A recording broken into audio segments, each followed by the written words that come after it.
ভার্মিসেলি dessert তৈরি করবার জন্য আমি নিয়ে নিচ্ছি কড়াইতে 1 চামচ ঘি, তার মধ্যে সিমুই দিয়ে দিচ্ছি, ভার্মিসেলি বা সিমুই অল্প করে দিয়ে সেটাকে ভেজে তুলে নিচ্ছি। তারপরে কিছু ড্রাই ফ্রুট দেবো, ড্রাই ফ্রুটগুলোকে কাজু, কিশমিশ, পেস্তা, আমন্ড সবগুলো ভালো করে ভেজে তুলে নিলাম। 500 গ্রাম দুধ, তার সাথে 100 গ্রাম মিল্ক পাউডার ভালো করে মিশিয়ে 1 চিমটে লবণ দিয়ে দিলাম। এবার ভেজে রাখা সিমুই আর ড্রাই ফ্রুটগুলো ভালো করে দুধের সঙ্গে ফুটিয়ে নিচ্ছি।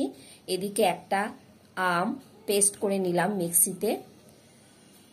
পায়েসে দিয়ে দিলাম চিনি, এলাচের দানা আর দিয়ে দিলাম রোজ ওয়াটার। পায়েস তৈরি হয়ে গেল। একটু ঠান্ডা করে নিয়ে আমের সাথে মিশিয়ে নিলাম। হয়ে গেল সুন্দর একটা ভার্মিসেলি ডেজার্ট। ঠান্ডা করে পরিবেশন করে দিচ্ছি কাজু পেস্তা।